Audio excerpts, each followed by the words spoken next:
Welcome to ILTV's Israel Daily. I'm Emily Schrader, and coming up on today's newscast. During the intermediate days of the Sukkot holiday, tens of thousands flocked to the Israeli capital for the 68th annual Jerusalem March. Following an increase in attacks against Christians by extremists, Israeli leaders come out in condemnation of disgusting spitting on Christians. Amidst a historic visit to Saudi Arabia by Israeli minister, Washington cools optimistic rhetoric on chances for Israeli-Saudi normalization.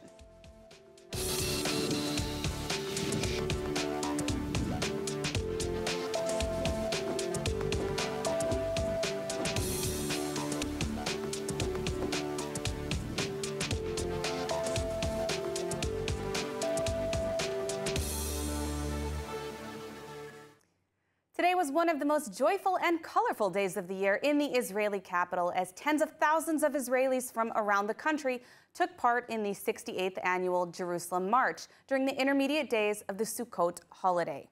More from ILTV's Steve Libowitz. The tradition began back in 1955, and for many in Israel and indeed from around the world, the Jerusalem March during the intermediate days of the Sukkot holiday has become a day of annual pilgrimage to the capital. The city will never disappoint. Visitors are treated to short or long hikes around Jerusalem with the stunning vistas of historic landmarks. Most of the marchers arrive in the city via nature trails, where they join a festive parade through the streets of the Israeli capital. The march was attended by representative groups from Israel and abroad, marching bands, IDF soldiers, flag bearers, street artists, dance troupes, and more. As usual, among the marchers are thousands of Christians from around the world taking part in the annual Feast of Tabernacles celebrations. Events are capped off in Soccer Park with hours of live musical acts, dance performances, a stalls fair, and activities for the children in a mass celebration of Jerusalem.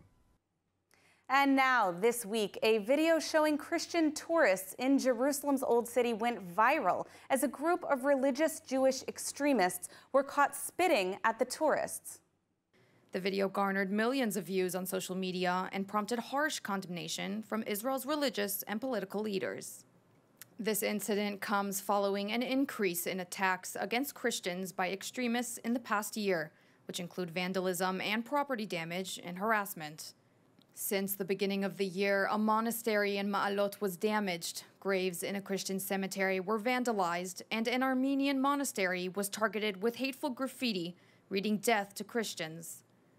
Israel's custodian of Christian sites, Father Francesco Paton, has urged the state to take action against the spate of attacks Christians have faced, blaming extremist figures in the government, and the government is responding.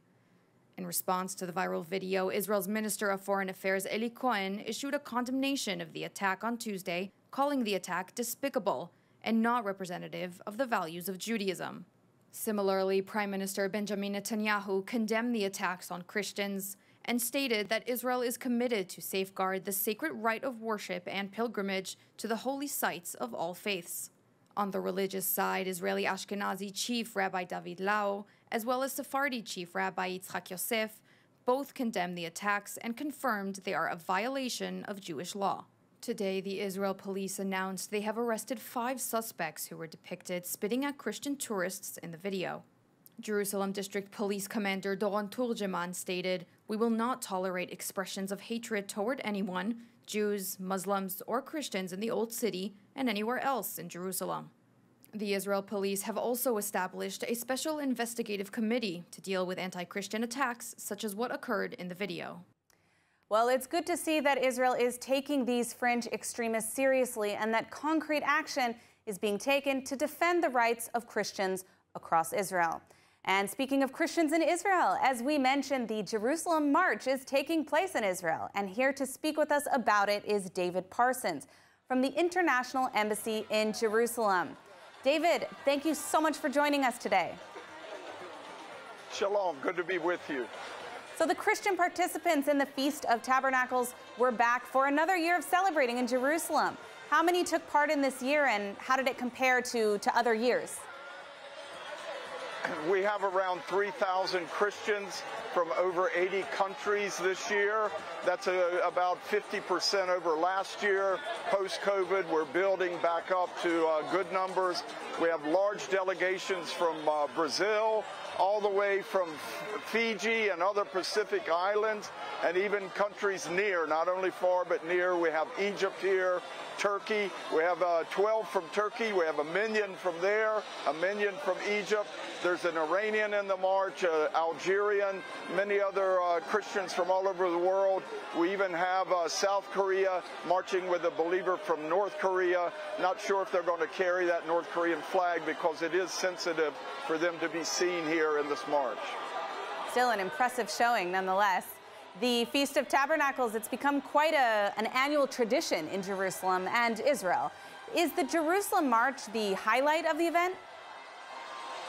Yes, we've been celebrating the Feast of Tabernacles, putting on a Christian celebration of it for 44 years now, and it's the big draw, the big magnet, not only for our Christians who have made long journeys, they've paid for airline flights, for hotels and all, just to really be able to get down here and express their love for Israel, but also this Jerusalem March has been going on since the 1950s, but since 1980 when we started joining, the Christians in the march have become the big draw, and there's usually 100,000, 200,000 Israelis out here to watch all the Christians go by in their national costumes with their flags, their national flags, and all the color and pageantry of it. Now, turning to the situation on the ground in Jerusalem a little bit, there have been some disturbing reports about extremist Jews spitting on Christian visitors to the Capitol. I hope that none of the participants have experienced this type of behavior during their stay. Yeah. Look, we've been coming here for over 40 years. We've always received a warm welcome. There were one or two hitches in the past. I think the last 10 months or so, there has been a little surge in not only attacks on Christian properties and maybe trying to humiliate some Christians in and around the old city, some of the traditional Christians, but even evangelicals who are good friends of Israel. We've had protests against us. We had a small one last night outside our venue, the Pais Arena, the big arena in Jerusalem. But they're not going to drown out our folks. These are people here to shout to the Lord God and to express their love for the Jewish people. And I don't think a little incident like that is going to change the generational shift that's taking part in the Christian world over the last 40, 50 years of this groundswell of Christian support for Israel, not only, say, in North America and Europe, but all over the world. The majority, the vast majority, I'd say 80% of our marchers today are from Latin America, Africa, and Asia. It shows the growth of Christian Zionism, the growth of evangelical Christianity in what we call the global South, all these other regions of the world, and it shows that there's going to be a good future for strong Christian support for Israel. Now, have the government and the authorities been doing enough to deal with the ugly extremism that we're seeing, and what can they do better? Look, every time there's an incident, there are senior leaders here in Israel, especially President Isaac Herzog. We have to single him out for plaudits on this, really being strong. He actually took the National Police Commissioner up to Haifa, where there were some incidents happening up there at a monastery. The mayor of Jerusalem recently came out in support of us continuing in the march. He had been lobbied against that. Prime Minister Netanyahu, at our feast, we've had greetings from President Herzog, from Prime Minister Netanyahu, from Foreign Minister Eli Cohen, and from the diaspora minister Amihai Shikli, and we had Gila Gamliel, the Minister of Intelligence, there last night giving a greeting, the Deputy Mayor of Jerusalem. I don't know if we've ever had so many greetings, and each one of them condemning any attempt to humiliate or harm Christians here. Well, unfortunately, we are actually out of time, but David, I want to thank you so much for joining us from the parade. And now, a Saudi-Israel normalization deal has been the talk of the town in recent weeks, following the White House signaling that the basic infrastructure for an agreement had been reached. But now, U.S. officials are saying not so fast. There's still significant gaps that need to be addressed for this historic normalization to bear fruit. This announcement came amidst a historic visit to Saudi Arabia by Israeli Minister of Tourism Chaim Katz last week, as well as Communications Minister Shlomo Karhi this week. Today, however, the U.S. State Department pumped the brakes on the peace talks with a statement that there is no official framework and no terms ready to be signed. In a State Department press briefing, the U.S. confirmed that only key elements of a pathway have been discussed and there is much more to be addressed. That being said, officials in the U.S. government did confirm there are several core issues motivating both parties to normalize relations. One of the most notable issues being that the threat of the Islamic Republic of Iran. Saudi Arabia is expecting to demand U.S. security if attacked by Iran as part of the deal. Regarding the Palestinians, there have been conflicting reports about Saudi's commitment to the Palestinian cause. While Saudi sources initially claimed a deal would not move forward without concessions to Palestinians, others involved in the negotiations stated that Saudi Arabia will not wait for concessions to the Palestinians to normalize relations with Israel if it is in their best interest, especially given the Iranian threat. Last week, Saudi Crown Prince Mohammed bin Salman spoke to U.S. media about the importance of normalization and confirmed Saudi Arabia is closer than ever before to peace with the State of Israel. Well, peace with Saudi Arabia is on the agenda. Not everyone is happy about it. Yesterday, the Islamic Republic's supreme leader claimed that countries seeking to normalize relations with Israel are betting on a losing horse, in a lengthy rant on social media in which he again called for Israel's destruction.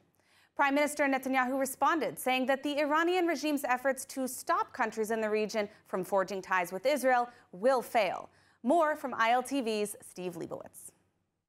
As U.S., Israeli, and Saudi Arabian officials are all saying that a potential deal for normalization between the Jewish state and the kingdom is in the offing, the leader of the terrorist regime in Iran is saying it must not be allowed to happen. منتظر این هاست دارن اشتباه میکنن به قول اروپایی ها دارن رو اسب بازنده شرط بندی میکنن. The fanatical Islamic leader followed up with a dire prediction. حتما این سرطان انشاءالله به دست خود مردم فلسطین و نیروهای مقاومت در کل منطقه ریشه‌کن خواهد شد به فضل الهی. Citing Abraham Accords agreements it signed with Arab nations in 2020, Netanyahu said Khamenei's terrorist regime exports ruin and destruction, while Israel is advancing progress and peace. בעוד שמשטר הטרור של חמינאי מייצא הרס וחורבן, ישראל מקדמת קדמה ושלום. בדיוק כפי שאיראן לא מנעה מאיתנו להשיג את הסכמי אברהם, איראן גם לא תמנע מאיתנו להרחיב עוד יותר את מעגל השלום לטובת אזרחי ישראל, עמי האזור והאנושות כולה. In a sign of the times, Communications Minister Shlomo Karhi and a 16-member Israeli delegation are celebrating the Sukkot holiday in Saudi Arabia. The delegation came for the Universal Postal Conference, but also came prepared with a Torah scroll for holiday prayers. More from ILTV's William Sharon. No, it is not an illusion. It's Israeli Communication Minister Shlomo Karhi and a 16-member Israeli delegation in Saudi Arabia with a Torah scroll conducting holiday prayer. Taking advantage of the apparent movement towards normalization, Karhi became the second Israeli minister to visit the Saudi kingdom in as many weeks and follows the visit of Tourism Minister Chaim Katz. Expectations of a landmark U.S. brokered Saudi-Israeli deal have grown over the last few weeks, though the timing and terms remain unclear. The Israeli delegation arrived to participate in a special conference of a Universal Postal Union dealing with international issues and regulating related to postal services. If you've enjoyed what you've seen so far and want to catch the full show, be sure to visit ILTV News at iltv.tv. There, you'll have the opportunity to watch the complete news program along with a diverse range of other compelling content. This will keep you thoroughly informed about the latest events in Israel. For added convenience, you can also download the ILTV app, available on both Apple and Android platforms, so you can access all ILTV content wherever and whenever it suits you.